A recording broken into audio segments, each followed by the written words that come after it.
For more than 300 years, the battleship ruled the seas, a symbol of national strength and might. At the outbreak of World War II, it remained the centerpiece of all battle fleets, reaching its peak in size, speed and firepower.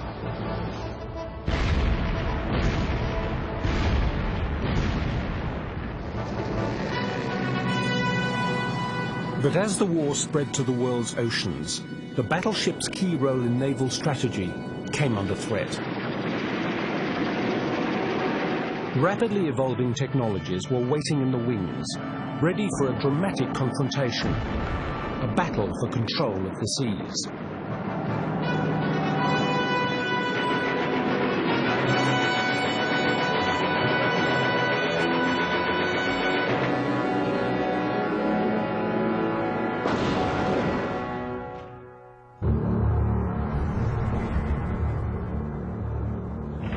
Dawn on the 1st of September 1939.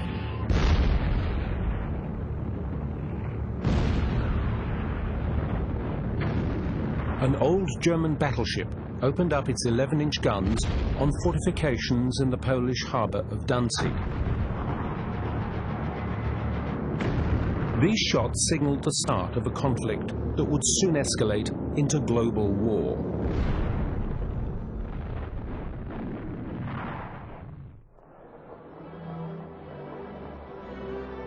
Two days later, the day Britain declared war on Germany, Winston Churchill arrived at Admiralty House as Britain's new First Lord of the Admiralty.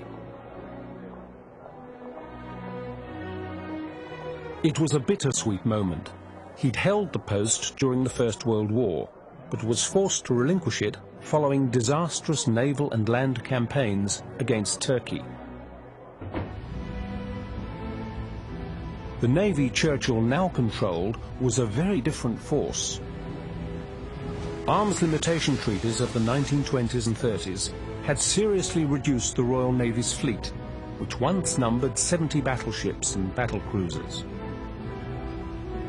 Now, with only 12 of these large capital ships in service and 5 under construction, the British Empire had never been so vulnerable.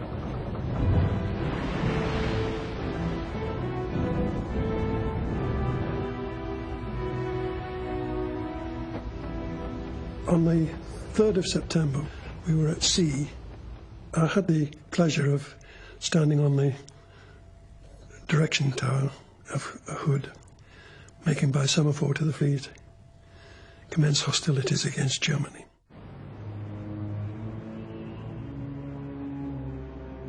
Britain's only comfort was that Germany had scuttled the majority of its warships after the First World War. But throughout the 1930s, the new Reich Navy built an impressive series of warships, including 2 fast battleships, Scharnhorst and Gneisenau.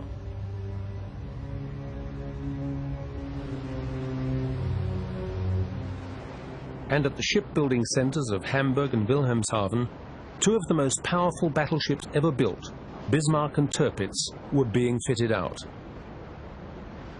But they wouldn't be operational until 1941.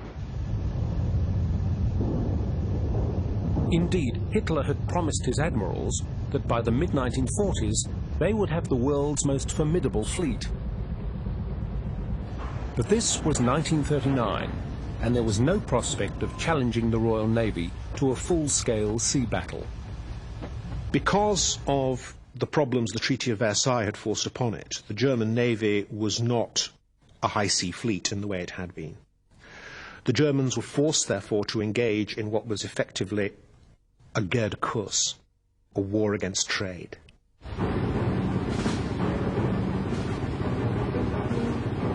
From day one of the war, German submarines targeted merchant ships carrying war supplies to Britain.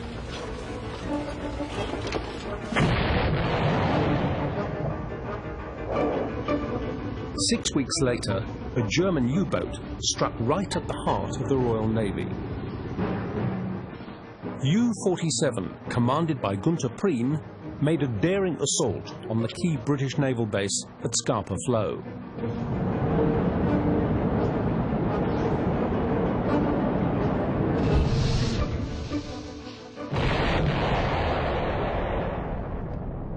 The battleship Royal Oak was sunk, with the loss of more than 800 crew and officers.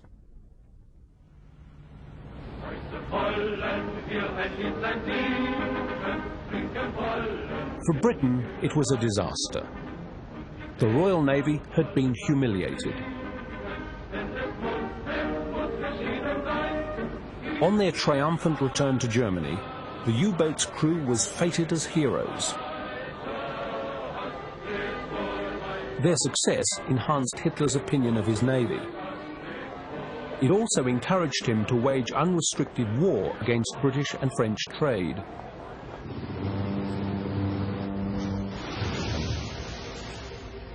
In the South Atlantic, the powerful German raider Admiral Graf Spee was soon creating havoc with merchant shipping.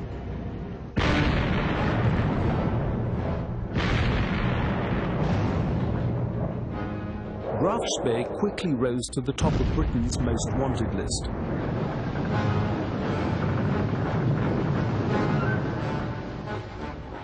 In mid-December 1939, the Graf Spee was intercepted off the east coast of South America by 3 British cruisers: Ajax, Exeter and Achilles. And of course, all of a sudden, off went the alarm rattlers and the bugle sounded, and I was partly undressed, and I flew up several ladders onto the gun deck with my trousers in one hand and my sea boots in the other.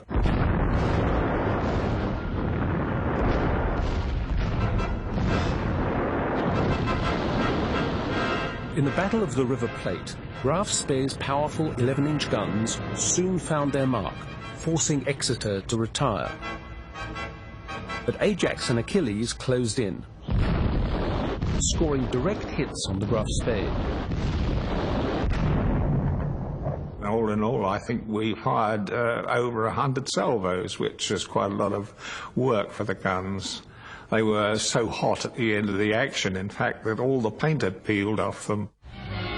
Limping into the harbor of Montevideo in Uruguay comes the German pocket battleship Graf Spee to bind the wounds she received in combat. For the German sailors and the Graf Spee's commander, Captain Hans Langsdorff, the first naval battle of the present European war has ended in defeat.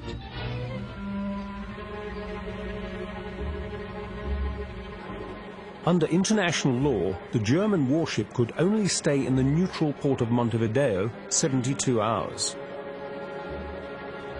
As Captain Langsdorff buried his dead and considered his next move, British intelligence was working feverishly behind the scenes.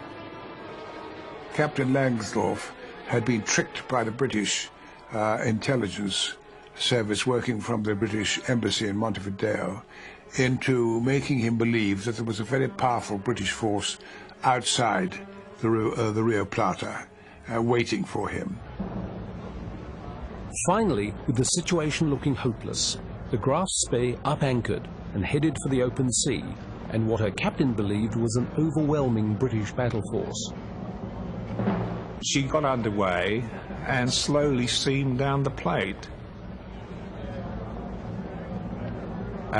In fact, there was only a skeleton crew on board, and then she anchored just off the main seaway, and we were all closed up round our action stations, and a voice came on the tannoy system, which was a loudspeaker system throughout the ship.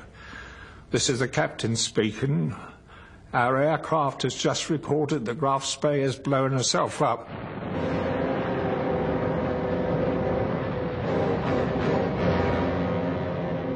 With the world's press watching, the Graf Spee's crew had opened her seacocks and set off demolition charges.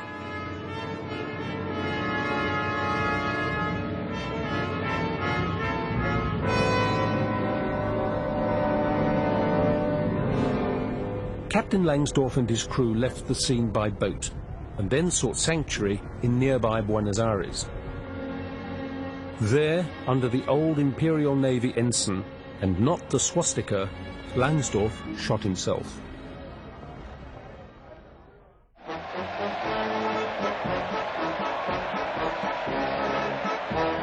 On their return to Britain, the veterans of the River Plate were given a hero's welcome. We had a march past through London after being inspected by King George VI. And then we had luncheon with Winston in the Guildhall. Winston Churchill, a figure as popular with the service as he is with the rest of the nation. The brilliant sea fight which Admiral Harwood conceived and which you executed takes its place in our naval annals, and I may add that in a dark, cold winter it warmed the cockles of the British heart.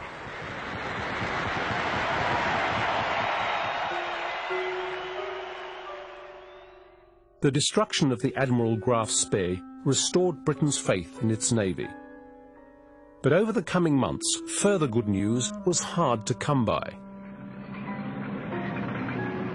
On May the 10th, 1940, Germany's armies rolled into Holland and Belgium and extended the frontiers of the Third Reich. That same day, political upheaval forced Prime Minister Chamberlain from power. Britain's future now rested with Winston Churchill. But within weeks of coming to office, German land forces all but overwhelmed France, forcing the evacuation of more than 300,000 Allied troops at Dunkirk.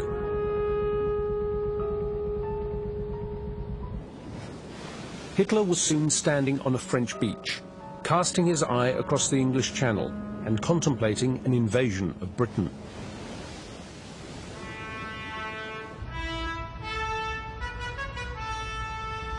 Italy added to Churchill's concerns. Under the fascist dictator Benito Mussolini, Italy had joined Germany in the war. With the fall of France and the loss of its naval support, Britain was now outnumbered in the Mediterranean by a modern Italian battle fleet.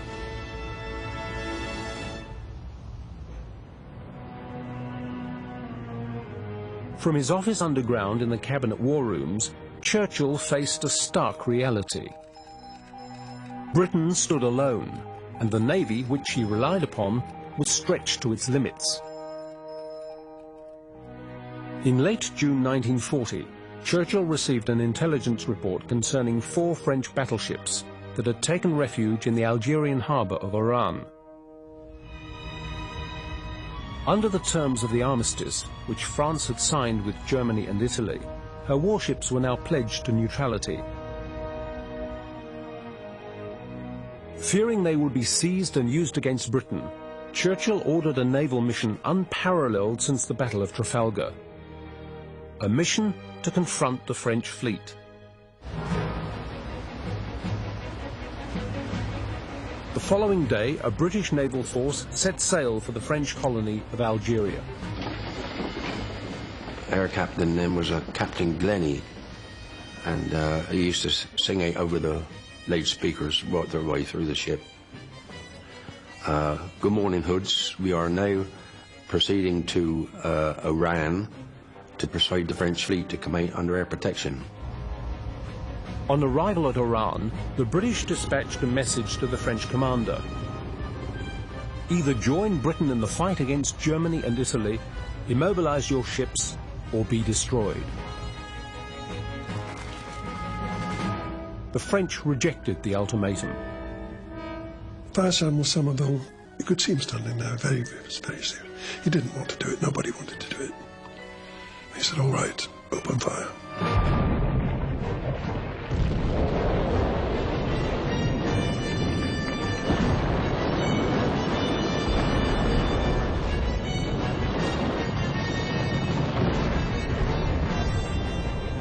In a matter of minutes, 3 French battleships were destroyed.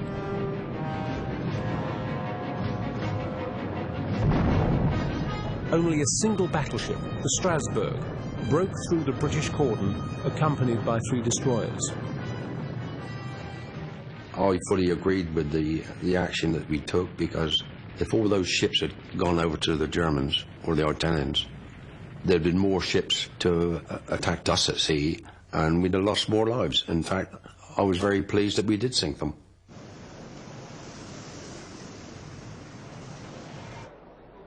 More than 1,100 once Allied French sailors perished.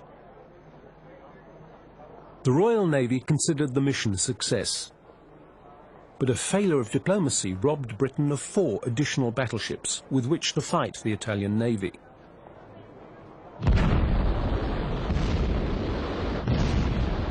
In mid-1940, Italy's fast and powerful battle fleet tried to push the Royal Navy from the Mediterranean.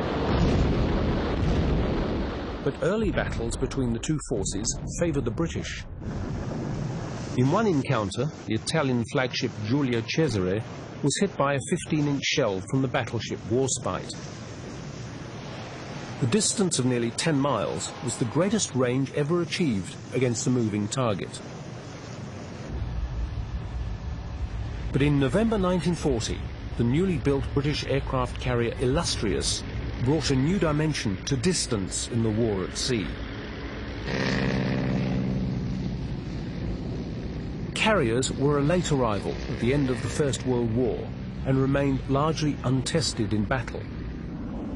Their chance came late in the evening of November the 1st, when 2 waves of Swordfish aircraft took off from Illustrious. Their target? Italy's Mediterranean battle fleet, lying at anchor in the port of Taranto, 170 miles away. Aerial photographs taken the next day revealed torpedoes and bombs had destroyed 3 Italian battleships. The balance of naval power in the Mediterranean was now in Britain's favour.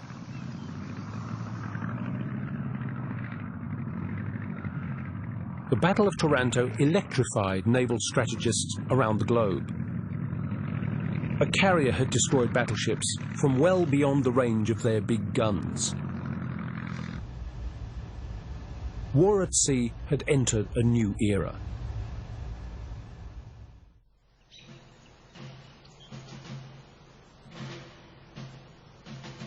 Adolf Hitler freely admitted that on land he was a hero and at sea a coward. He advised his naval high command to use its capital ships to hunt only merchant vessels and to avoid action with the Royal Navy.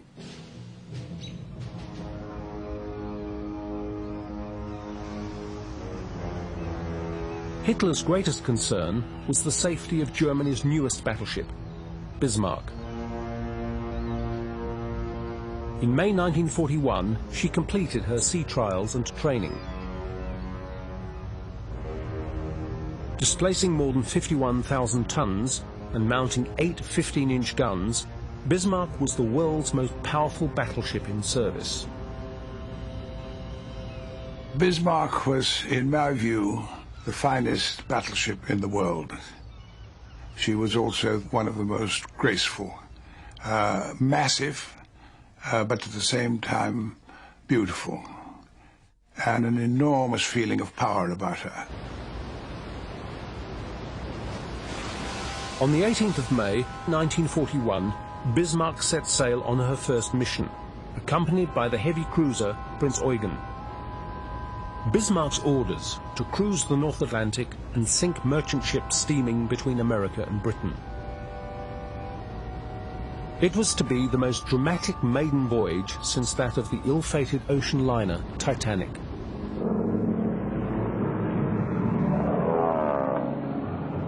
Three days into the voyage, British aerial reconnaissance discovered the 2 German ships refueling in a Norwegian fjord.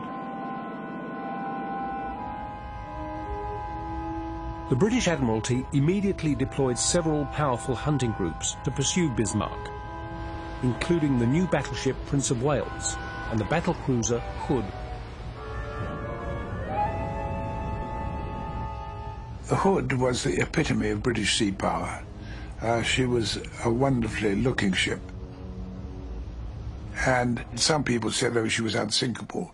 Well, no ship is unsinkable. It's impossible. It's a contradiction in terms. The following morning, between Iceland and Greenland, Hood and the Prince of Wales intercepted Bismarck.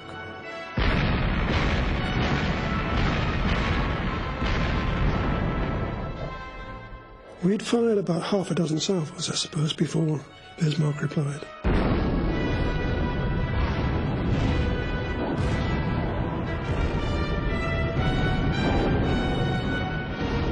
For a battleship that had never before fired her guns in anger, Bismarck proved devastatingly accurate. I heard no explosion at all.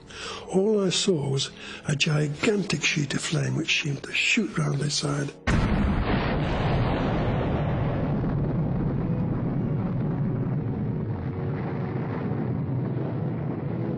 From the very beginning, there were only 3 of us came to the surface.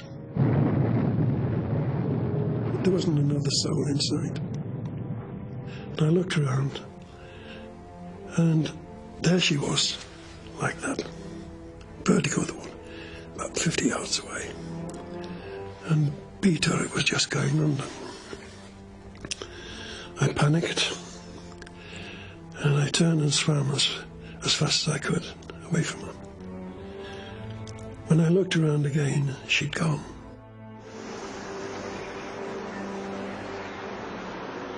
More than 1,400 men went down with their ship.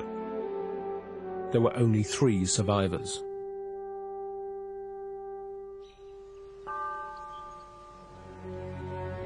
The shock was so great when the first news of her sinking came through that a lot of people didn't believe it.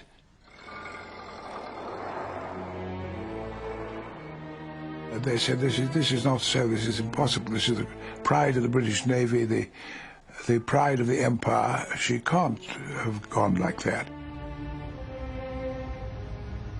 So it was more than just the loss of one ship. It was the loss, if you like, of the Empire.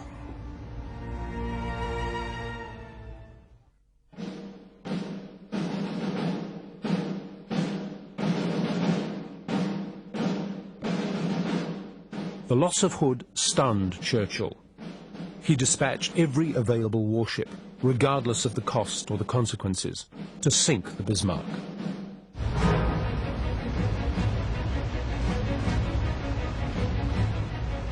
Four British battleships and 2 carriers sped to the area.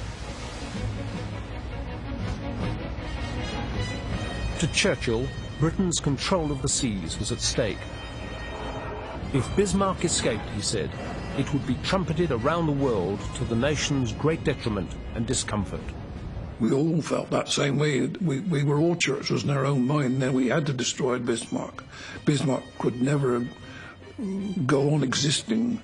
We were all saying, sink her, kill him, you know, gosh, yes. We wanted revenge. Swordfish aircraft flew from the carrier Victorious and discovered Bismarck sailing due south.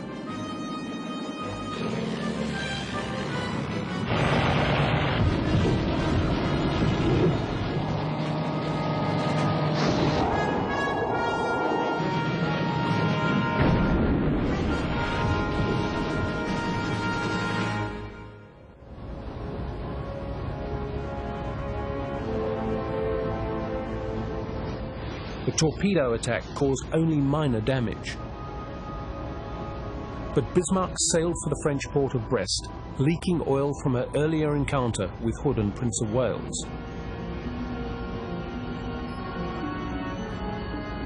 Soon after, Bismarck shook off 2 shadowing British cruisers and disappeared from their radar screens.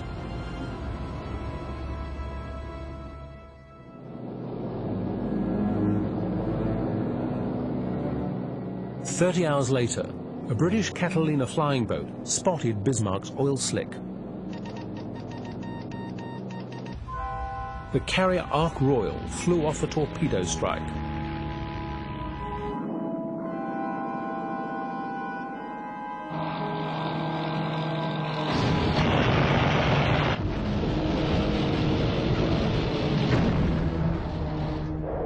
A lucky torpedo hit the rudder of the Bismarck and jammed it at 15 degrees to port. And this meant that the Bismarck was unmaneuverable. And they tried every way they could to steer for Brest, but every time they did, the bows swung round into the wind, and the wind was where we were coming from. And we had a speech by our captain, and he said, there's no escape. Because he knew you cannot steer a ship. And if you cannot steer a ship, you can't escape. And in the morning of the 27th of May, we met the British forces.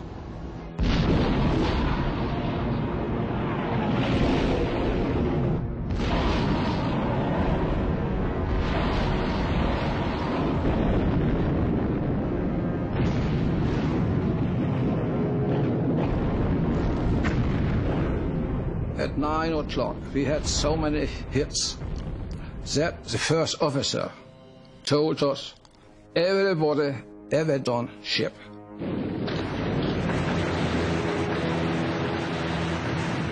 And it was rain and stormy. But anyway, one tries to live.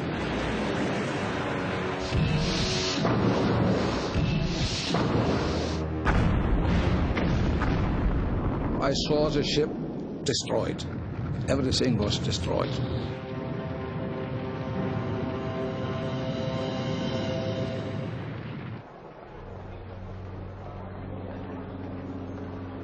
Of Bismarck's crew of 2,200 men, there were only 110 survivors. The destruction of Germany's largest battleship shocked Hitler and was a major setback to his war against British trade. It also marked a turning point in the history of the battleship itself. Instead of the hunter, they had become the hunted, and prime targets for both the underwater and aerial arms of opposing navies.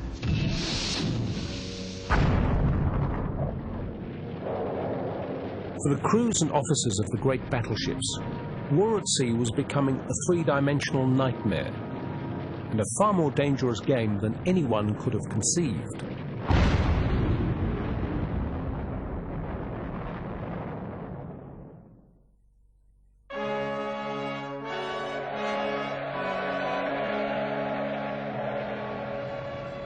Throughout 1941, the war edged precariously towards a global conflict. Earlier that year, Japan had signed an Axis agreement with Germany and Italy. Japan was determined to become the dominant power in Asia, but standing in her way was the United States. When tough negotiations between the two powers foundered, the Japanese government embarked on a dramatic plan to force America into submission.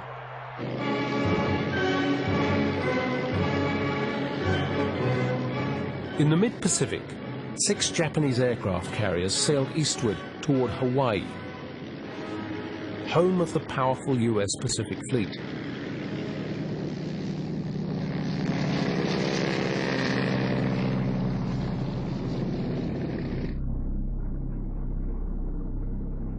On the 7th of December 1941, at 10 to 8 in the morning, a faint drone of approaching aircraft was heard over the United States Naval Base at Pearl Harbor.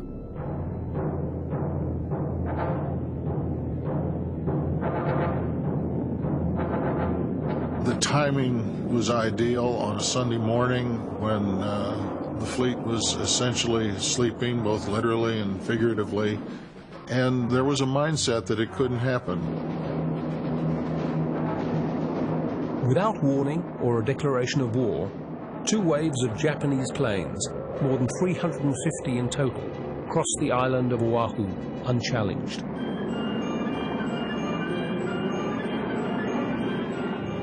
When the airplanes was coming towards you, you can't tell whether they're Japanese or Americans, and they look like ours from a distance.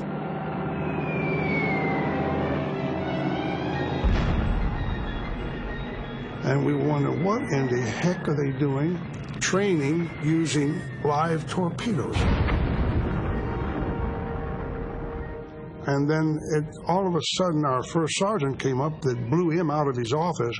He was soaking wet and covered with oil. He come up and says, "Get your butts to your battle station." He says, "We're under attack by the Japanese."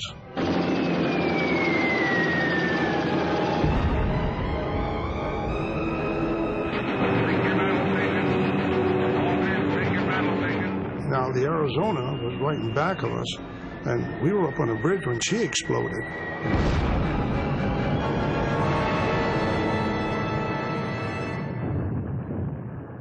The concussion from the explosion blew us into the pilot house, and then we went back out on up on the bridge and looked at the Arizona, and she was just one tremendous ball of fire.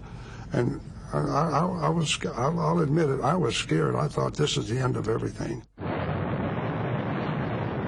In less than 2 hours, 21 vessels of the Pacific Fleet, including 8 battleships, were destroyed or badly damaged. The only compensation for America was that 3 of her aircraft carriers were at sea on a training exercise and had survived to fight another day. After the attack was over with, about 10 o'clock, things got quiet. And except for the burning and the crackling of the ships, that's when it hit me. My God, we're in a war.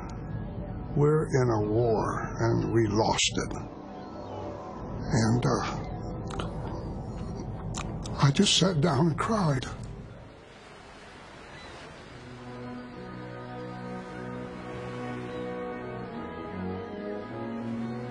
More than 2,400 men were killed and over 1,000 wounded in the attack. Japan's objective to immobilize the US Pacific Fleet had succeeded. Pearl Harbor is one of the most brilliant military operations ever taken in the history of warfare. Strategically, it was a disaster, absolute disaster. The possibility of a negotiated settlement went out the window when they attacked Pearl Harbor. It was then war to the death.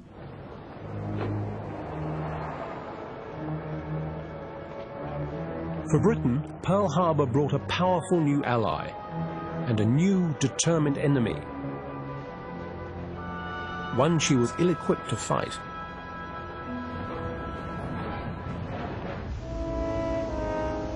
Weeks earlier, Churchill had ordered a small squadron of warships to sail to the British base at Singapore.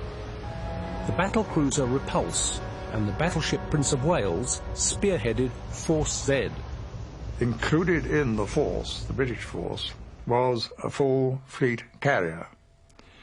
But at quite an early stage in the passage out, the carrier, which was out in the West Indies, ran aground on a sandbank, and so no other carrier was forthcoming.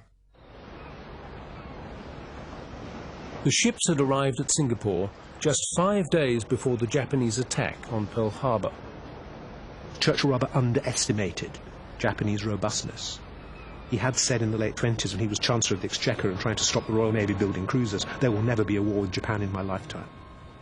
And I think that Churchill really thought that these 2 ships sent out there would act as a very potent deterrent. That wasn't the case. The day after Pearl Harbor, Japan invaded the British colony of Malaya. Nearby Singapore was in danger.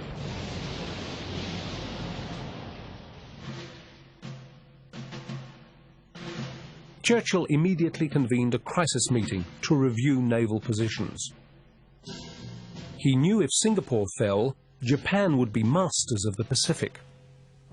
Australia, New Zealand, and all the vital islands in their region would then be open to invasion. On their own and without air cover, Britain's 2 capital ships were in a dangerous position. I had dinner alone with my father in Prince of Wales. I suppose it would have been 2 nights before she finally sailed. And we hadn't seen each other for the inside of a year, so we had lots to talk about. And he didn't like the situation. He asked me what I thought about it. In my youthful ignorance, I remember saying, let them come, let's have a go at them. And he's turning a very serious face to me and saying, I don't think you have any idea of the enormity of the odds we're up against. Late afternoon on the 8th of December 1941, Force Z set sail to intercept a Japanese invasion fleet off Thailand. The next evening, a message reached the war room. The ships were returning to Singapore after being shadowed by enemy aircraft. Churchill suggested they sail to safer waters and later join what was left of the American fleet. But the hour was late, and the decision was deferred until the next morning. As Britain slept, Japanese land-based bombers hunted for the British ships. The only comfort for Britain was the fact that no capital ship maneuvering at sea had ever been sunk by aircraft.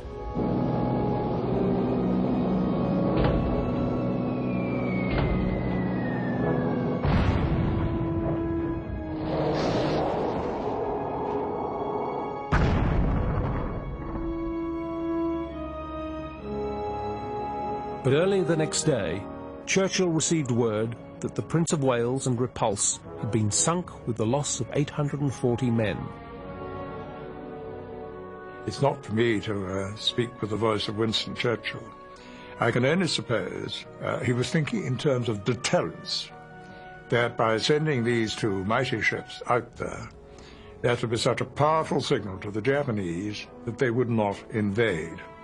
Whether you regard that as a valid thought, a rational thought, or whether you regard it as supreme British arrogance is a matter of taste. Possibly distorted by personal reasons, I take the latter view.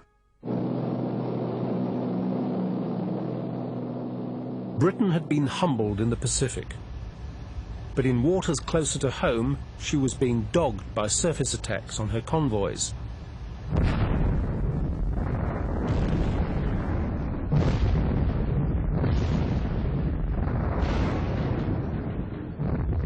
Churchill described the destruction of war supplies bound for Russia as one of the most melancholy aspects of the war. Indeed, Germany's 3 remaining battleships had become an obsession for Churchill, tying up scores of British warships to contain them. But one by one, they were brought to heel. The whole of the action was fought in the dark. Brilliant work by the destroyer screens slowed up the Scharnhorst, which enabled the great guns of the Duke of York to score repeated hits. In late 1944, Air Force bombers carrying massive 12,000-pound bombs were dispatched to a Norwegian fjord. Their mission? To sink the last remaining German battleship, the Tirpitz, sister ship of Bismarck.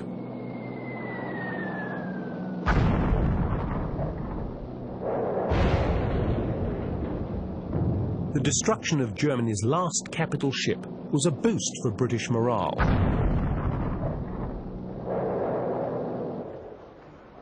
For the second time in 25 years, the core of the German battle fleet had ceased to exist. During the First World War, the German battle fleet achieved nothing. During World War II, if we look at the German Navy and its performance in this respect, it also achieved more or less nothing. What we also should not forget in this respect is the fact that the age of battleships was definitely over.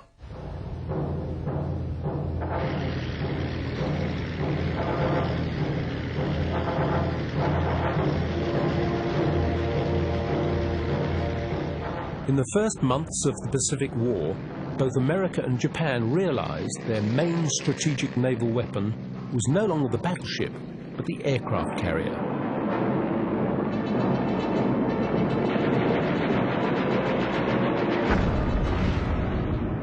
In the battles of the Coral Sea and Midway, carrier-borne aircraft proved they could deliver everything a battleship could, but over a range of hundreds rather than tens of miles.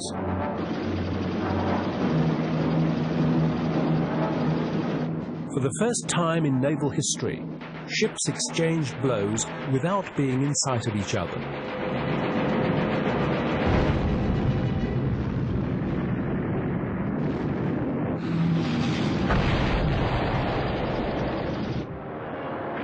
From 1942 onward, I think, it had become clear that there was a new capital ship at sea.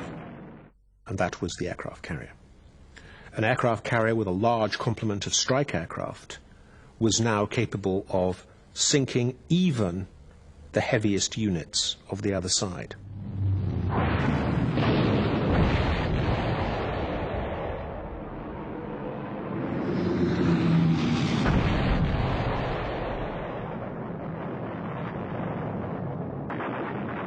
At Midway, the Japanese force lost 4 carriers to America's 1.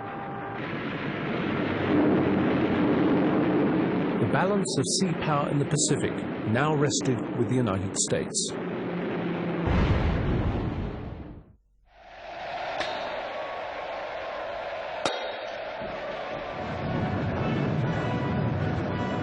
To maintain her advantage, America mobilized her superior industrial capacity to build a massive carrier fleet. But this came at the expense of battleship development. 10 battleships laid down before Pearl Harbor would be completed during the war. But 7 others, including 5 60,000-ton giants, were cancelled.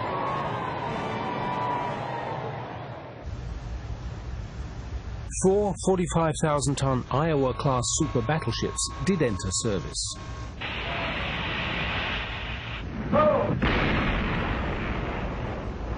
Armed with 9 16-inch guns, they were amongst the most formidable battleships ever created, but they were destined for a secondary role, escorting and protecting the carrier fleet. They provided insurance against the Japanese surface attacks. They provided anti-aircraft firepower on a very large scale. But they didn't have that interesting a war. Ironically, just when the battleship had reached its peak in armor, speed and firepower, both American and British naval strategists were beginning seriously to doubt their relevance in modern war. It began to be realized that the battleship was no longer the supreme queen of the oceans. There was a meeting at the end of 1942, chaired by Deputy First Sea Lord, which came to the conclusion that in future the aircraft carrier would be the core of the future fleet. Sir Stanley Goodall, who was at the meeting, the Director of Naval Construction, notes in his diary, "Hurrah, at last." And since he'd made his reputation as a battleship designer, that was particularly impressive. The battleship's days were numbered. But for Japan, they were now her last hope against the advancing Allied forces. In the first 3 years of the Pacific War, Japan had lost all but 4 of her carriers, while America's carrier fleet had grown to more than 30. Japan's fate now rested with 9 battleships, including the 71,000-ton giants Musashi and Yamato. In size and firepower, these were the most formidable battleships ever created.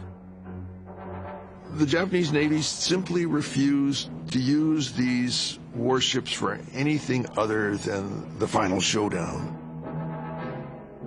These 2 ships sort of wandered around the Pacific, being stationed at various places as the nucleus of what the combined fleet hoped would be the strike force that would meet the Americans in this mythical holy grail of the decisive battle at sea.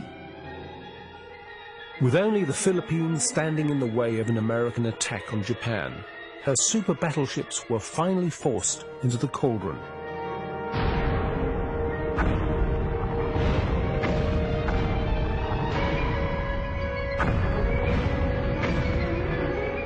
The Battle of Leyte Gulf, in terms of numbers of ships, was the largest naval encounter in history.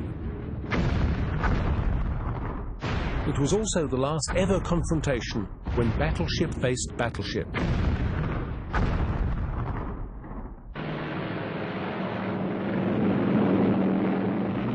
But in the end, it was America's overwhelming carrier numbers and their combined strike power which proved the decisive factor. As we approached, our skipper told us to make an anvil attack and take the easternmost Yamato-type class ship, which turned out to be the Musashi.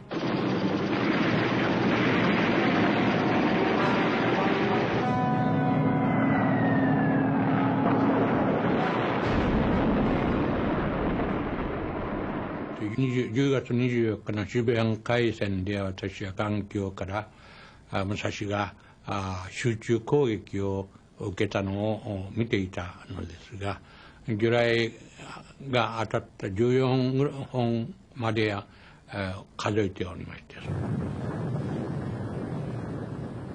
Musashi was one of 3 Japanese battleships and 4 carriers lost in the battle. It was all but the end for the Japanese Imperial Navy.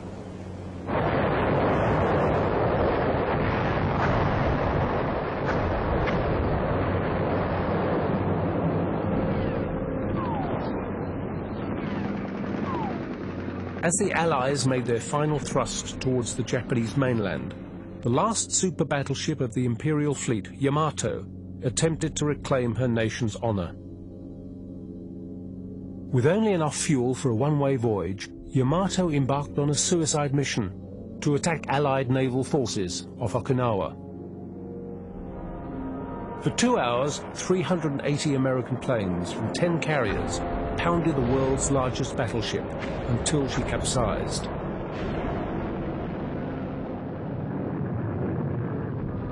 "2,200 men perished, along with the dream of a Japanese empire.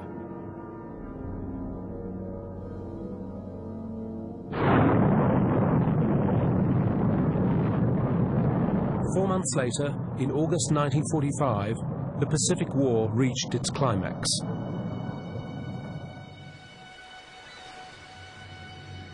After 6 long years of global conflict, the guns of the great floating fortresses had fallen silent.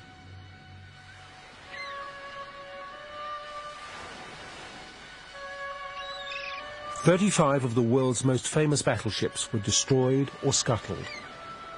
More than half had fallen victim to air attack.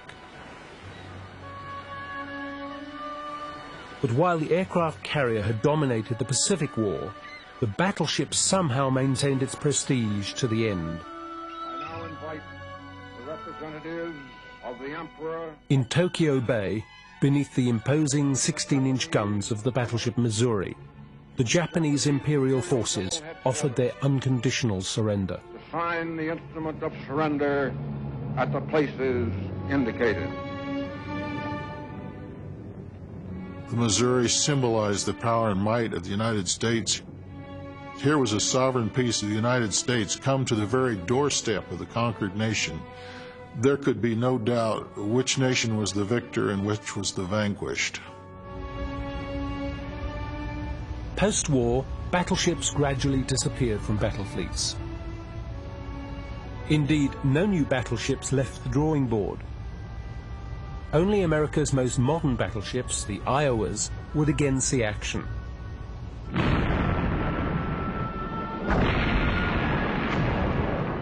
In Korea and Vietnam, they pounded the shoreline of communism as the Cold War escalated.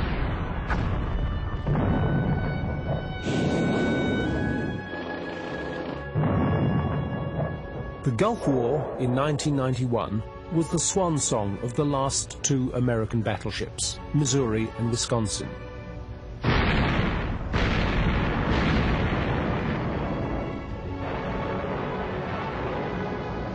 Even armed with missiles, which extended their range to hundreds of miles, they were little more than expensive launching platforms. By the turn of the 21st century, no battleships remained in commission. History will look at the battleship and say, here was the most fiendish weapon that man could devise at the time. Battleships were, in the end, I think, worthwhile investments. I think nations did get something out of it, and what they got out of it was sometimes quite crucial. National survival could depend on command of the sea. One is tempted to say they also represent the folly of man to construct such enormous, eventually useless naval weapons. But they seemed at the time that they were conceived to make sense.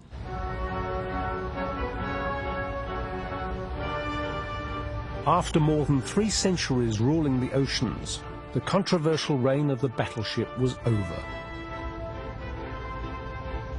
The knights of the first global arms race had gone the way of the rulers and the empires that had created them.